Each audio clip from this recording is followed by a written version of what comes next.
Ingatkan nak main ke? Tak, ini hanya sebagai prop. Assalamualaikum warahmatullahi wabarakatuh dan selamat sejahtera kepada anda semua di luar sana. Selamat datang ke Mantul Babe. Bang, boleh tak ajak sekali untuk cakap Mantul Babe? Boleh. Bila saya cakap selamat datang, kita kata Mantul Babe sekali. Alright. Boleh? Selamat datang ke Mantul Babe.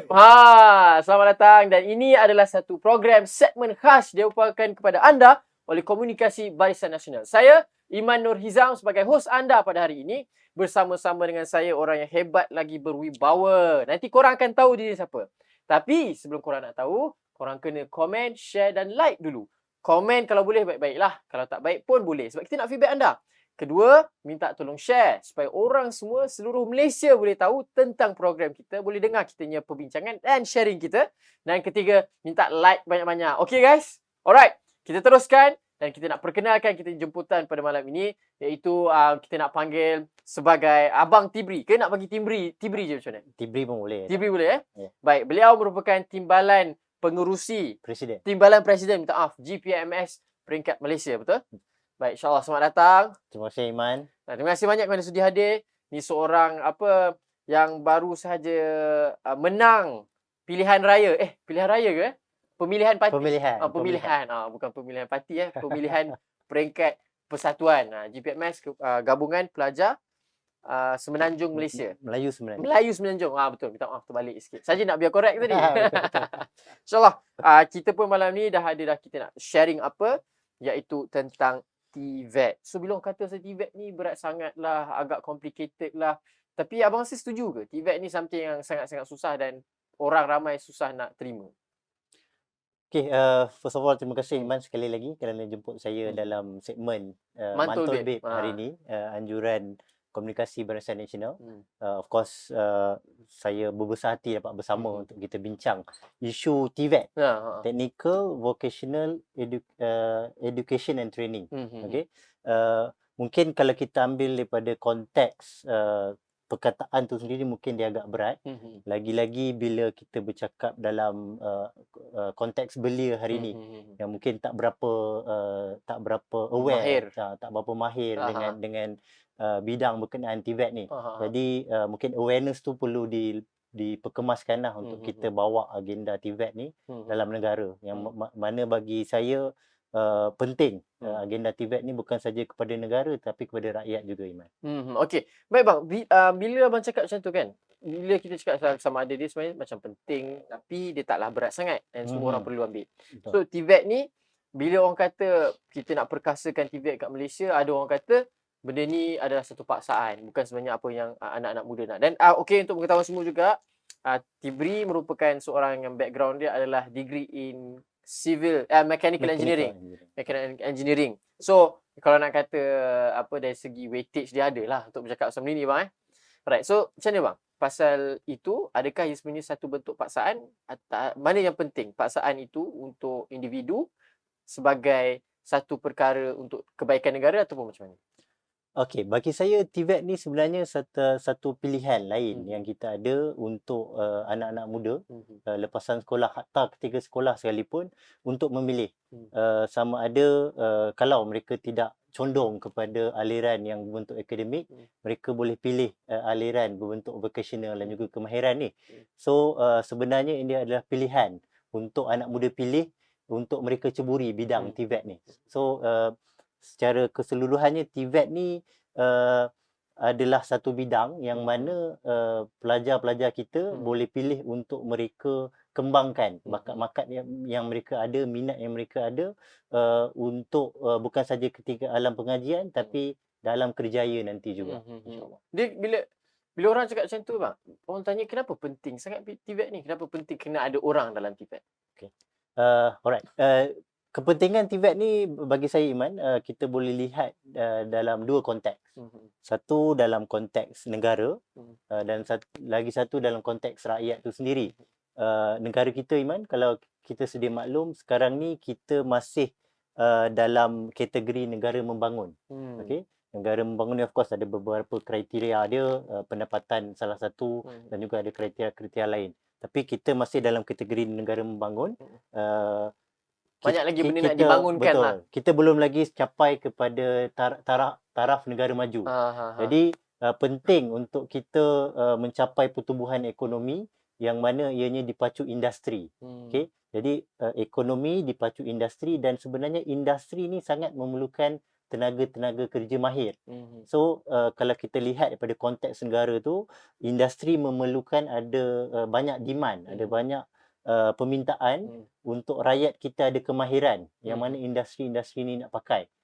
Jadi bila industri tu dilengkapi dengan tenaga mahir, maka ekonomi juga berkembang dan insya-Allah negara juga akan boleh mencapai tahap negara maju. Itu dalam konteks negara. Dalam konteks rakyat pula, Individu lagi dalam tak? konteks individu ataupun rakyat, sebenarnya macam yang saya cakap tadi, mungkin ada rakyat kita yang condong kepada akademik, mungkin ada juga yang tidak condong kepada akademik. Pakai Jadi skill kita skill. semua. Jadi bila kita berkata tentang TVET ni, dia menekankan tentang praktikal, tentang psikomotor, tentang amalan industri yang hands on orang kata.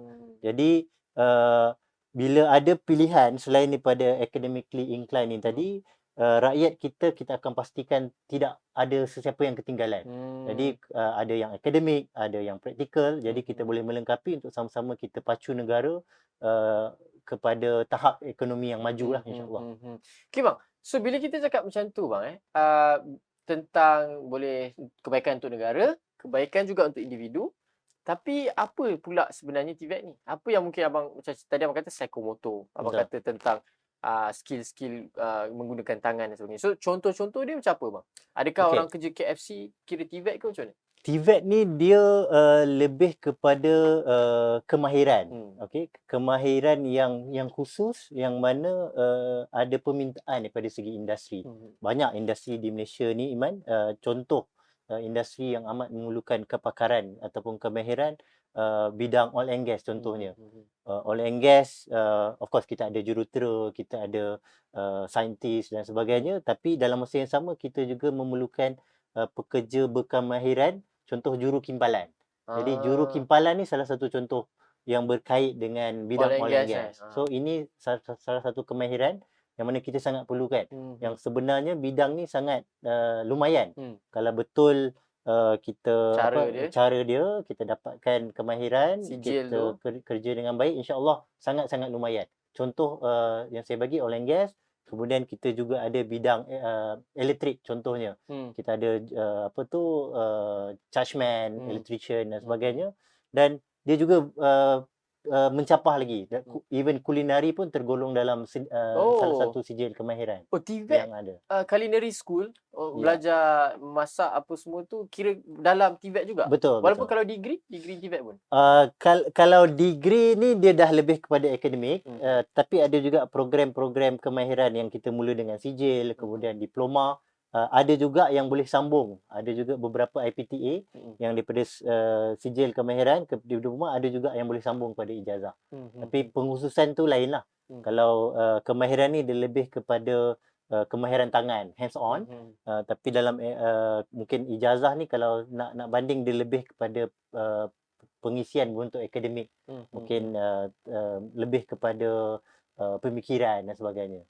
Maksudnya bang, kalau macam tu, contoh gitar ni bang gitar ni. Orang yang nak reka bentuk ni nak panggil apa?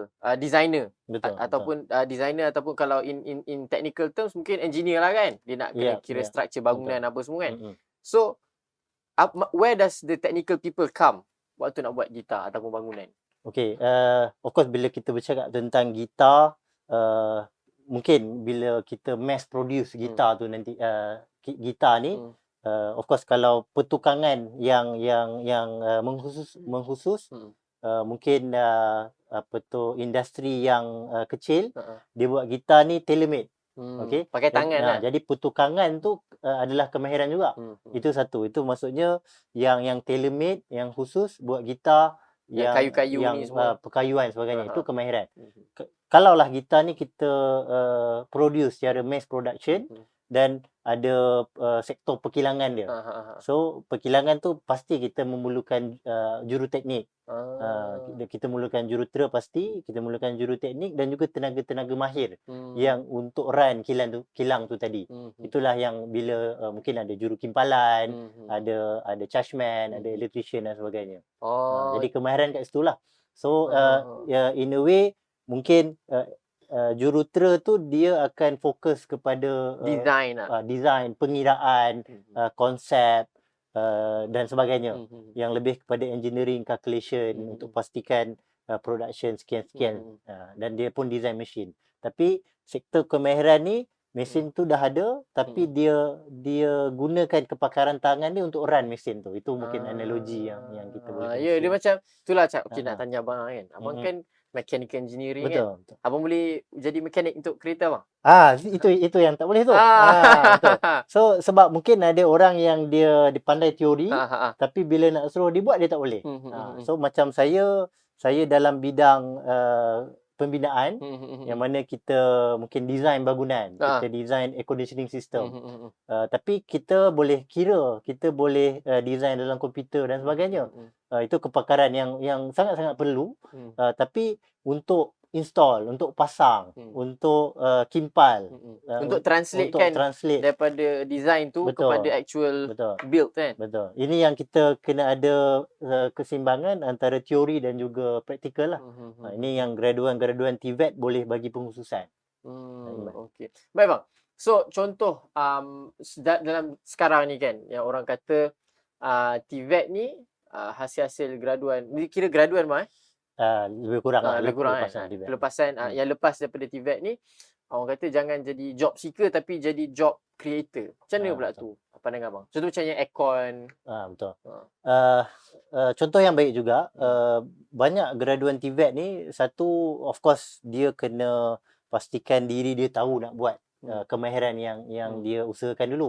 Contoh macam pemasangan aircon dan sebagainya, dia first kena tahu. Dan bila dia dah buat sekali, dia dah tahu, dan dia buat 2 kali dia dah mahir, dia buat berkali-kali dia lebih pakar. Okey. Jadi bila dia of course kontrak yang pertama dia buat dulu. Dan kontrak kedua dia ada bantuan dan sebagainya. Ini yang dia boleh menjadi usahawan untuk dia melahirkan bisnes. Okey. So itulah bila dia ada kemahiran tu dan demand tu banyak, dia boleh menggajikan orang untuk memenuhi permintaan yang ada tu lah. Ini yang mungkin graduan-graduan TVET pun sebenarnya boleh menjadi usahawan, meaning to say business owner lah, pemilik perniagaan. So, tapi dalam bidang kemahiran. Dia tak sepatutnya fokus untuk kerja je dalam bidang tu, dia patut think bigger. Boleh jadi, betul. So macam how does that work? Mungkin orang kata dia training untuk buat give those services, jadi technician, kerja on the technical part. Tapi macam mana pula business part? Adakah it comes along naturally ke kena macam mana? Itu yang institusi yang offer pengajian berkenaan TVET ni selalunya dia dah embedded dalam dia punya kursus tu tentang asas-asas perniagaan dan perakaunan ni juga.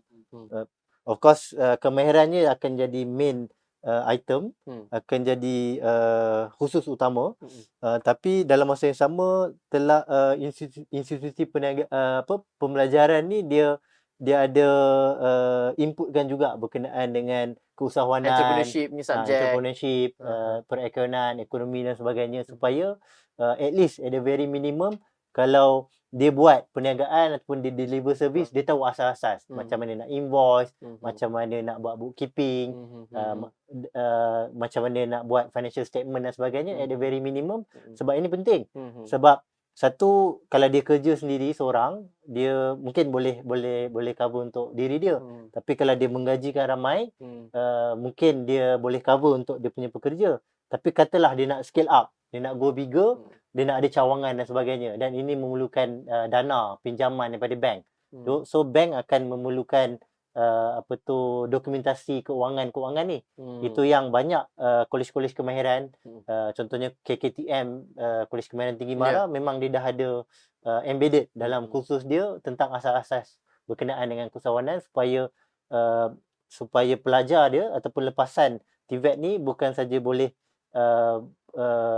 offer kemahiran, tapi juga boleh offer lebih untuk bisnes berkembang dan sebagainya. So bang, mungkin kalau comparison bang, degree dengan TVET, abang mungkin from your own point of view lah, what would you suggest abang nak cadangkan, ataupun pada pandangan abang lah, mana satu patut lebih baik ke, macam mana ke apa? Okey, sebenarnya macam saya cakap tadi, kita perlu seimbang. Sebab macam mana pun Yang pertamanya kita kena tahu asas ekonomi itu sendiri. Hmm. Tentang ada very basic, Hmm. ada permintaan dan juga ada Demand and and supply. supply, Ha, ha. permintaan dan penawaran. Ha, ha, ha. Okey. Jadi kalau contoh hari ni banyak lepasan SPM yang mereka berfikir tak payah belajar pun baik kerja jadi Grab. Mungkin itu lagi banyak duit boleh dapat. Tapi mereka tidak melihat in the long run. Mereka hanya fikir kerja jadi Grab driver mungkin boleh dapat 2,000. Kalau graduate pun start 2,000 juga. Tapi dalam masa panjang dia tak tahu yang kerja jurutera ataupun juruteknik ni dia ada career progression dia. Okay. So dan berkenaan dengan Grab ni, kalau ramai sangat orang muda, anak-anak muda kita tak berminat untuk sambung belajar, even TVET sekalipun, banyak Grab driver. Itu yang tiba-tiba Grab boleh rendahkan bayaran dia. So dia berbalik kepada demand and supply tadi. Sama juga bila kita bercakap tentang TVET ni tadi, kita perlu seimbang untuk pastikan tiada mismatch antara permintaan industri dan juga apa yang kita tawarkan. Ini yang saya lihat, kita kena seimbang. Kita kena ada juruteknik yang mahir, dan kita juga kena ada jurutera yang tahu tentang teori, yang tahu tentang calculation, konsep-konsep engineering. So barulah kita boleh sama-sama membina negara untuk kita pacu negara kita ke arah negara maju. Macam industri tu perlukan saling melengkapi Betul, lah kan. betul. So like bila kita cakap pasal kenapa itu adalah demand dan supply, dan at least ada career progression. Betul. So bang nak tanya juga, macam mana kalau macam tu kita dah tahu dah. Satu sebenarnya kita dah tahu antara halangan kita adalah cabaran dari segi minat anak-anak muda, budak-budak zaman sekarang. Dan kedua, macam mana pula cara kita nak tarik minat diorang untuk pergiatkan keterlibatan dalam TVET ni sendiri. Okey, sebenarnya kalau kita nak bincang tentang macam mana nak perkasakan TVET ni, Iman, saya lihat first kali kita kena hapuskan stigma sosial yang lepasan kemahiran ni adalah second class. Yang ni yang kita kena hapuskan. Jadi kena ada penjenamaan TVET ni. Sebab kalau kita tengok negara maju sebagai perbandingan, memang dia melihatkan yang technical dan vocational expert ni sebagai satu kepentingan. Kalau kita lihat Singapura sekarang ni, out of total youth participation 20% TVET. Oh, tinggi juga tinggi. Negara maju seperti Jerman pun bercakap tentang 15 ke 20% juga. Tapi negara kita masih di tahap 6%. Maksudnya kita punya tenaga mahir dalam bidang kemahiran ni agak rendah. 6% dibandingkan dengan Singapura 20%. Mungkin ada stigma yang memikirkan siapa yang masuk TVET ni mereka adalah siapa yang gagal dalam SPM. Ini sebenarnya stigma yang kita kena hapuskan. Itu yang saya rasa kena ada pendekatan yang menyeluruh, yang pertamanya rentas kementerian, rentas industri dan rentas sempadan. Ini yang saya rasa penting, yang mana kita boleh jenamakan semula TVET ni. Okay? Bila saya cakap tentang rentas kementerian ni, kita kena fikir yang sekarang ni bila tingkatan 4 baru kita pilih sebenarnya kita nak ambil kemahiran apa, betul? Betul. Tapi di negara maju daripada awal mereka dah pilih. Daripada form 1 lagi. Daripada form 1. Mungkin kita pihak KPM sendiri boleh kaji balik dasar untuk lihat. Mungkin daripada form 1 kita dah pilih mana yang tidak condong pada akademik, mereka daripada awal lah diterapkan dengan pelajaran membentuk kemahiran. Kan? Ini KPM. Dan KPT juga kena sambut daripada form 5, daripada form 1 tadi form 5, dan KPT sambut dengan sijil ataupun diploma yang bersesuaian. Kemudian Kementerian Pengajian Tinggi dah equip semua, dan Kementerian Sumber Manusia sambut pula. Ini yang ada permintaan industri tu, kita nak pastikan tiada mismatch. So secara keseluruhannya bukan saja kita kena jenamakan semula TVET ni is not the second choice, tetapi satu pilihan yang penting untuk negara. Kita nak ada pakar-pakar yang mahir dalam bidang kemahiran ni, dan semua pihak kena main peranan lah untuk kita lahirkan banyak lagi graduan lepasan TVET yang boleh memenuhi permintaan industri, seterusnya membantu pertumbuhan ekonomi negara kita. Tapi bila orang cakap macam tu, betul ke it could be very difficult sebab dari satu segi tangga gaji pun untuk orang-orang yang berkelulusan sijil college vocational ni semua pun tak setinggi degree. Ah, Ha. itu berbalik pada analogi saya tadi Ha. tentang penawaran dan permintaan. Hmm. Kalau penawarannya memang very limited, memang sangat terhad, tapi permintaannya banyak, Hmm. maka tangga gaji tu gaji tu sendiri akan naik Secara automatik. secara automatik. Walaupun macam kelulusan sijil. Tak mustahil, Iman. Contohnya juru teknik ataupun juru kimpalan bawah laut, underwater welder. Permintaannya banyak. Kita kan negara pengeluar minyak, tapi kepakaran dalam bidang itu sangat kurang. So kalau kita boleh salurkan, pastinya gaji yang mereka dapat akan jadi lumayan. Dan sama juga, iaitu yang kita kena lihat, kita kena pastikan tiada mismatch. Sama macam yang saya bagi contoh Grab tadi. Kalau semua orang nak jadi Grab driver, maka Siapa yang nak bawa order? siapa yang nak bawa order? Dan dalam masa yang sama, rate akan kurang. Sama juga kalau semua nak jadi TikTokers, semua nak viral, maka tiadalah viral kalau semua orang viral. Betul, kan. betul. Maksudnya masing-masing create content. Dan tiada siapa yang lebih pada yang lain. Betul. So sama juga demand and supply. So kalau dalam industri TVET ni tadi, industri ada permintaan yang agak tinggi juga dalam setengah bidang. So kalau kita dapat pastikan permintaan ni just nice, penawaran untuk penuhi permintaan ni just nice, maka sebenarnya insyaAllah gaji tu tidak akan rendah, Iman. Baik, so sebenarnya kita kena faham yang to explore TVET ni sebenarnya banyak lagi lah. Betul. Dia bukan saja setakat mekanik, Betul. setakat electrician, chargeman. Dia banyak lagi. Even underwater punya pekerjaan pun ada. Yeah. Itu sebenarnya TVET. Betul. So bahagian where does the education come pula? Cakap TVET. TVET, Technical Vocational Education Training kan. Education training. So pastinya bila kita nak ajar orang tentang kemahiran ni, dia akan ada konsep-konsep ilmu-ilmu yang diterapkan jugalah. At the very minimum basic science, matematik tu memang kena ada.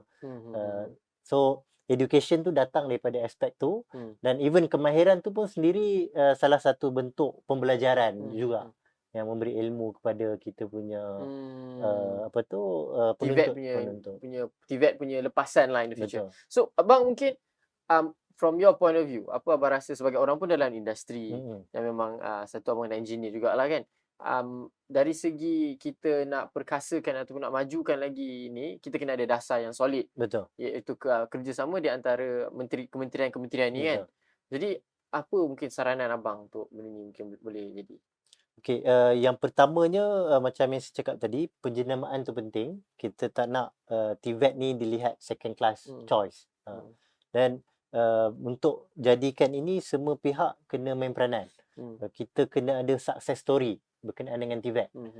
Contoh, ada lepasan TVET kita yang dia pergi competition berkenaan kemahiran di luar negara, menang. Dan banyak juga graduan TVET yang sebenarnya keboleh pasaran lepasan TVET ni jauh mengatasi lepasan ijazah atau master ataupun PhD sekalipun. Saya lihat Datuk Seri Mazli Khalid baru kongsi peratusan semua institusi-institusi di bawah Kementerian Pembangunan Luar Bandar, paling rendah 75%. Secara average 87% daripada lepasan kolej-kolej kemahiran ni mendapat pekerjaan. So success story ni kita kena war-warkan. Kita kena amplify. Banyak bagi supaya semua orang tahulah. Yes. Kita kena pastikan orang tahu yang kemahiran ni satu kerjaya, yang satu dia marketable, senang dapat kerja. Yang kedua, kalau betul caranya, kalau dapatkan kemahiran khusus, dia boleh juga mendapat gaji yang lumayan. So success story ni kita kena amplify. Itu yang pertama. Yang kedua, dasar penting. Itu yang saya cakap tadi tentang polisi rentas kementerian. KPM main peranan, KPT main peranan, Kementerian Sumber Manusia main peranan. Dan dalam masa yang sama, kita juga perlu rentas industri. Maksudnya kementerian, industri dan juga penuntut ni tadi kena ada collaboration yang ampuh, yang baik untuk kita pastikan mismatch tak berlaku lah. Kita pun tak nak kita cakap kemahiran ni baik tapi lala bila keluar tak ada kerja. So ini yang kita nak pastikan dia tak mismatch. Dan dalam masa yang sama saya nak cadangkan graduan TVET ni selain daripada bersedia untuk menjadi usahawan, mereka juga kena melihat ke depan. Memang sekarang ni kita dah bercakap tentang Industrial Revolution 4.0. Kalau dulu surgeon kena ada di depan tubuh untuk mereka buat pembedahan. Sekarang ni daripada jauh dengan Control robot. Dengan 5G dia boleh control daripada jauh untuk dia bedah. So mungkin graduan TVET pun lepasan TVET pun perlu look beyond mengikut perkembangan semasa, equip ourselves dengan teknologi-teknologi yang ada. Contoh sekarang kita bercakap tentang big data. Kita bercakap tentang Industrial Revolution, IoT, Internet of Things, Internet of Things sebagainya. Cari kemahiran-kemahiran yang berkenaan dengan bidang-bidang begini. So we look beyond than what we have today. Ya, betul. Saya apa abang cakap tu sangat betul abang. Dia tak adalah kita cakap TVET ni bagus, esok semua pergi apply college community, college vocational, jadi mekanik kan, juru teknik untuk electrical, electrician ke apa. Bukan itu saja, bukan chargeman saja, tapi banyak lagi industri TVET yang perlukan. Contoh, kalau nak cakap TVET ni, adakah skill-skill menjahit tu kira TVET? Itu salah satu kemahiran juga. Satu kemahiran juga lah kan. Pertukangan, kulinari, pembuatan, itu salah satu bidang-bidang di bawah. Apa yang menggunakan dua tangan ini? Hands on. Banyaklah benda kiranya kan. Banyak. So maksudnya kalau in the future ada robotics engineer, dan masa sama ada robotic technician, betul? Ya. So dalam kata lain dia, TVET ni kebanyakannya menghasilkan technician. Betul bang? Betul. Hands on lah. Yang mana lebih kepada praktikal. Alright. Okay bang. So mungkin kepada orang di luar sana, anak muda di luar sana, abang mungkin nak sampaikan apa? Ini kamera abang khusus untuk abang. Yang kita pun dah sampai ke penghujung ni. Abang mungkin nak kongsikan ataupun nak bagi pandangan tentang kenapa perlunya TVET ni, kenapa perlunya tengok ke depan, kenapa perlu fikir panjang. Jangan berhenti belajar. Sebab walaupun TVET ni tak perlu masuk universiti, tapi tetap kena ada maths, science, fizik ada lagi bagus lah kan. Apa semua tu betul. So apa abang nak sampaikan kepada mereka ni untuk fahamkan bahawa TVET merupakan salah satu building block untuk membina negara yang maju. Betul. Terima kasih Man. Key ni adalah bina negara tu. Bina negara. Kita nak membina negara, jadi asas yang paling penting yang kita ada selain ilmu adalah orang yang membawa ilmu tu sendiri. Jadi bila kita bercakap dalam bidang TVET ni, kita mahukan kita punya rakyat mahir dalam bidang kemahiran yang tertentu yang berkaitan dengan industri-industri yang kita ada. Tentang oil and gas, tentang perkilangan, pembuatan dan sebagainya. Ini adalah industri-industri dalam Malaysia yang mana mereka memerlukan tenaga-tenaga kerja mahir atau separa mahir yang berkait dengan TVET ni. Jadi kita nak bina negara, asasnya ilmu, kemahiran, dan kita sebagai rakyat, kita sebagai belia, pemimpin masa depan, kita kena sama-sama memacu negara dengan cara kita lengkapkan diri kita dengan ilmu dan juga kemahiran agar ianya bukan sahaja boleh membangunkan diri, tapi dalam masa yang sama kita pastikan kita sama-sama membina negara kita, insya-Allah. InsyaAllah. Bang, satu mungkin nak tanya bang, daripada abangnya statement tu adalah tentang TVET ini sangat penting, tapi dalam masa sama apakah yang mereka boleh lakukan dalam masa terdekat ni kalau contoh baru habis belajar. So adakah dia orang kena patut apply UPU ke, tengok result tak lepas ke dulu ke apa macam ni? Okey, yang pertamanya graduan SPM ataupun even before SPM ambil result, kena tanya diri apa yang kita minat, apa bidang yang kita ingin ceburi. Okey, apa pun berbalik pada diri kita. Kalau kita minat perkara yang berbentuk kemahiran yang hands on, kita pilih. Banyak institusi yang menawarkan kursus-kursus kemahiran. Kita ada Kolej Kemahiran Tinggi Mara, kita ada IKM dan sebagainya. Kita ada politeknik. yang menawarkan kursus-kursus berbentuk kemahiran. Dalam masa yang sama, kita juga ada yang lebih condong pada akademik, seperti matrikulasi, ijazah dan sebagainya. Jadi tanya balik diri dan tengok kesesuaian dengan apa yang kita keputusan yang ada, tengok kesesuaian dan explore semua. InsyaAllah kalau perlukan bimbingan, tanya kepada guru ataupun kaunselor di sekolah, dan mungkin di pihak GPMS kami juga ada offer bimbingan daripada segi pembinaan Kerjaya. pembinaan kerjaya, dan even sebelum tu kita bercakap tentang pemilihan kursus yang sesuai. Jadi insya-Allah kita sama-sama lakukan yang terbaik untuk diri kita dan juga untuk negara. Betul, saya sangat setuju dengan abang, dan tidak boleh terlepas daripada diperkatakan semua dasar-dasar yang ada di Institut Kemahiran, IKM, IKBN, IKTBN ke apa semua ni, MARA, semuanya adalah hasil daripada Kerajaan Barisan Nasional. Itu kena ingat semua. Betul. InsyaAllah. That's for a fact. That is a fact Yeah. Itu kita tak boleh tipu dan we cannot deny. Yeah. Sepanjang-panjang ni apa yang dah terlihat, memang Barisan Nasional Government dah foresee all these things. We do not leave anyone behind. Yeah. Jadinya bang, terima kasih banyak kerana sudi hadir. Gitar pun saya dah letakkan ke bawah. Jadinya itu pun dah menandakan untuk penangguhan kita untuk sementara waktu. InsyaAllah. Bukan pengakhiran Betul, InsyaAllah banyak lagi bang. InsyaAllah. Boleh insyaAllah. Dan sesiapa saja ada persoalan, silakan letak di ruangan komen di bawah. Ada apa-apa pandangan, silakan bagi tahu kami sebab kita nak dengar apa yang korang nak katakan. Itu saja daripada kami. Kita buat mantul baik sekali boleh bang? Boleh. Terima kasih. Terima kasih semua. Mantul baik, lepas tu kita tutupkan Okay. Boleh ready ya bang? Boleh. Okay, ready? Okay. 1, 2, 3. Terima kasih. Mantul baik. Alright. Assalamualaikum dan selamat sejahtera. Bye-bye. Waalaikumsalam.